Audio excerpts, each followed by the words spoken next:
What is up, guys? I am Howie, and this is the Go Ride channel, where my life and garage are both a mess. Today's video, I just wanted to do a quick cost recap on the refresh I did on my 1991 KDX. So the prices that I'm going to give you are for the parts and then one special tool, and then I'm going to talk just briefly about some of the tools that I didn't already have that I bought, what those cost, and then some of the consumables. So I'm going to start with the engine. Wiseco ProLite piston kit, $106.88 from Dennis Kirk, part number 711M06600. Moose top end gasket kit, $22.95, Dennis Kirk M810440 is the part number on that. And then I also purchased a Wiseco top end bearing, $17.06 from Dennis Kirk, part number B1008. I also went through two spark plugs, one to do the initial break-in and then swapped it out. Those were $1.99 each for a grand total of $3.98, and those were purchased from Rocky Mountain ATV MC. This bike uses a B9ES for your reference. I also had to put a radiator cap on it, but that was my own dumb fault, at a cost of $23.81. So total in the motor, $174.68. Where applicable, I am including tax and shipping. But a lot of these orders I packaged together in a way that I got the free shipping from whatever retailer. So just bear that in mind. Then we'll move on to the front suspension. Racetech triple rate springs I got on eBay. They are part number FRSP3750K, and they cost me $108.47. Now, to do the fork rebuild, if you watch that video, I had a special tool from Fredette Racing Products, which is a fork damper holder, and with shipping, which was kind of the expensive part, but with shipping was $37.45. And again, that came from Fredette Racing Products. Fork boots are Daystar units, Series 69 in black. They came from Rocky Mountain ATV MC. I paid shipping on these with shipping, $7. They cost me $36.99. Part number that I have, and I don't know if this is a Rocky Mountain part number, 127653001. The big item in the front suspension, I actually cannot remember where the heck I bought the thing because I bought it so long ago. This has been a 2-year project. They are about $140 currently on eBay, and the part number is FEGV4301. Moving on to the back suspension. All balls rear shock seal kit, $35.57 from Rocky Mountain. Cost or part number on that 119695007. Swing arm bearings. I actually ordered an all balls kit originally and lost it at a cost of $45, and then I went ahead and installed OEM parts from Rocky Mountain. So the swing arm caps, there are 4 of them, and the 4 of them cost me $54.88. They are part number 13118000096. Swing arm, the actual needle bearings, for 2 of them, that cost me $29.72. Also Rocky Mountain, 13118000423. And then the sleeves, you also need 2 of those, $26.52. from Rocky Mountain, 1311800020105. The nitrogen recharge on the rear shock was a freebie from Unlimited Motorsports here in Livermore. Shout out to them. They did not ask for the shout out. In fact, they probably don't want it. But hey, support your local businesses, right? Body and frame. So the big ticket item on the whole rebuild was powder coating the frame. I had that done at Moss Brothers Powder Coating here in Livermore at a cost of $325. I think that was about what the going rate was for dirt bike frames. If you have like a Harley or something, they ask for like $425 to $500, and it also depends on what kind of prep work they have to do. Because mine was just spray painted, it was pretty cheap. Gripper seat cover. I had a discount code from, I think, Hangtown in 2018. So I got 15 bucks off, and that ran me $38.80. These are now 50 bucks. But maybe there's another discount code out there. Part number on that, HCGKX021.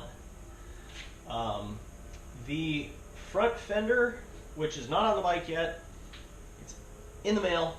Bought it on eBay, Polasport, $26.54. UFO radiator shrouds, also eBay, $51.25. Part number KA02714-026. Side panels, also UFOs from eBay, $48.88. KA02713-026. The bolt kit that I'm using to kind of fill in the gaps was $14.19. I didn't use the entire bolt kit, but I'm going to keep that with me as I break stuff and screw stuff up. Tag handlebars, bought them on clearance from MotoWorks here in Livermore. They are an awesome shop, by the way, too. If you need parts and stuff, gear, it's not astronomically priced. I really prefer going there versus like cycle gear. Tag handlebars, bought them on clearance, 40 bucks. Half waffle grips, bought at MotoWorks, $9.99. Throttle tube, I believe, was $9.99. Front chain guide. Mine was worn out. $37.38 from Rocky Mountain, part number 1311800000522.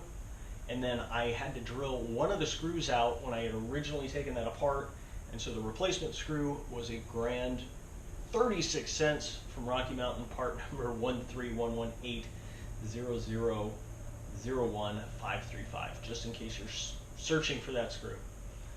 The tiny screw that was missing from my tripometer reset, $1.83, which is a smaller screw than the other one. I don't know why it cost more. Rocky Mountain, 13118000335. The chain I bought at Cycle Gear literally like 8 years ago. I believe it was about $55. But honestly, I couldn't tell you. So to kind of total things up just quickly, like I said, total in the engine was $174.68. If I did not need the radiator cap, I would have been closer to $150. So I think that's probably what most of you guys are interested in.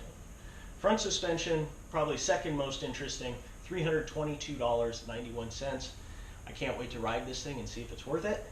Rear suspension, and the linkage and everything, that I'm pretty sure is going to be worth it, $146.69. And then in the aggregate, body and frame stuff, $659.21. So the total cost that I spent on rebuilding this thing, just in parts and the one tool that is absolutely dedicated to this, $1,303.49. So I spent literally more than 3 times what I spent on the bike initially to do this rebuild. But I think it's worth it. I live in California, so this is a 6-speed green sticker 2-stroke with a big old power valve on it. The bike is super nimble. It handles single track really well. It's built for like woods type riding, but it handles the hills and the single track out here at my local OHV park very well. Much better than I can. So I think it was worth it. Besides, I don't think you're going to get anything as nice as this for, oh, maybe you could, for $1,700–1,800 bucks. I feel like $1,500 is a good breaking point, but that's a whole separate video.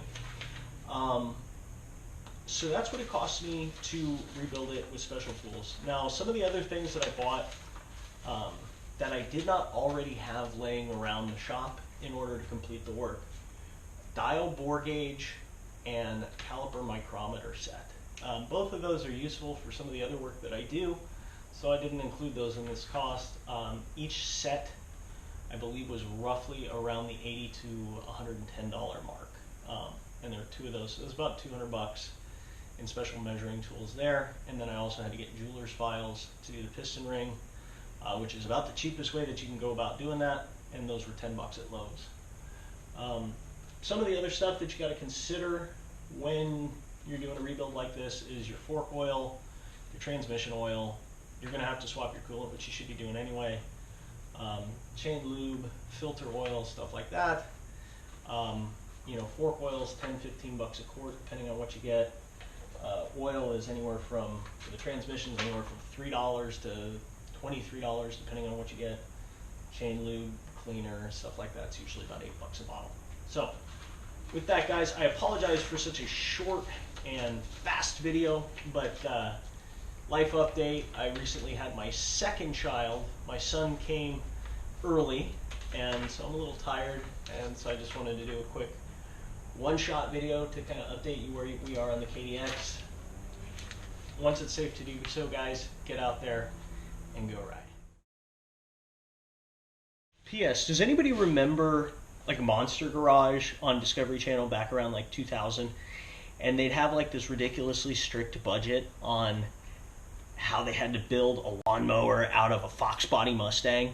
And then the single most expensive component, like the gearbox that drives all of the blades, just shows up for free. And then they go, freebie, freebie, freebie.